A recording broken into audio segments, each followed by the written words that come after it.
Edhe pse gjithçka ishte përgatitur për zhvillimin e aktivitetit sportiv gjysmë maratona e Kukësit, këtë vit ky event nuk do të mbahet. Organizatori Rifat Demalia nga QPR shpjegon arsyet e anullimit të aktivitetit, i cili vitin e kaluar u organizua për herë të parë dhe rezultoi një sukses i padiskutueshëm. Ne kemi punuar prej shtatorit me përgatit gjysmë maratona e Kukësit edicionin e dytë. Kanë qenë përfshi një komunitet, po themi, lokal, djemë dhe vajza, të cilët kemi përgatit të gjithë programin bazuar në vitin e kaluar, në eksperiencat që kemi pas.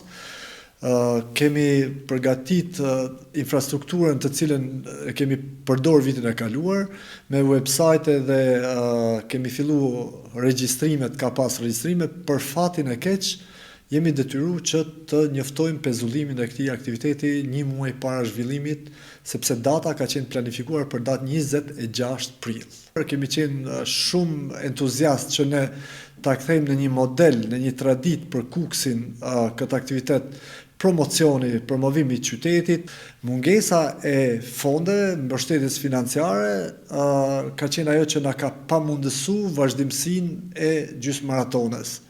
Ne kemi bërë thirrje edhe donatorëve privat, të cilët vitin e kaluar kanë mbështetur, si vjet për fat keq nuk ka pas interes, ndërkohë kanë qenë institucione të përfshira me të cilat nuk kemi arritë të gjejmë një komunikim ose të gjejmë atë mbështetje dur që të arrijmë në finalizimin e këtij aktiviteti madhor, sikur se tregoi vitin e kaluar. Sipas Demalies, interesi për edicionin e këtij viti kishte qenë shumë i lartë, madje më i madh se në vitin e kaluar, me kërkesa të shumta për pjesëmarrje nga sportistë brenda dhe jashtë vendit. Ne kemi bërë kontakte me disa partnerë, sepse ne kemi bërë një vlerësim të vitit kaluar me ndjeshmëritë që kanë pas pjesëmarrësit, por edhe bizneset lokale.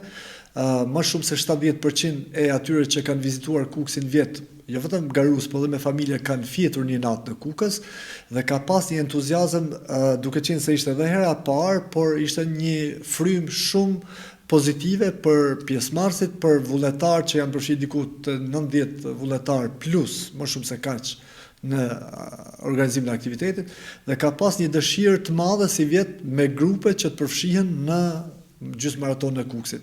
E kishim planifikuar për 2 ditë të plota me aktivitete kulturore, artistike, panajire, vizita të ndryshme,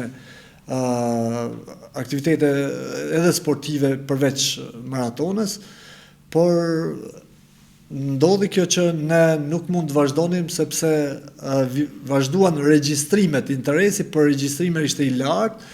Ne kemi një hall të madh tani sepse personat që janë regjistruar kanë bërë pagesën fillestare që ishte 15 euro dhe ne secilit duhet i kthejmë paratë mbrapsht. Po për fat e keq, kompania që administron pagesat është në Prishtinë dhe ne tani po vuajmë që të rikthejmë paratë mbrapsht. Pra, një hall i madh që të jemi korrekt me të gjithë ata që kanë shprehur interes për të marrë pjesë.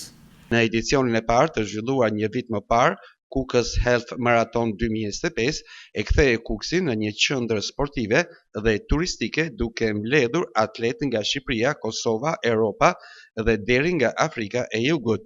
Përveç garës sportive, aktiviteti pati ndikim të rëndësishëm edhe në promovimin e qytetit dhe turizmit lokal.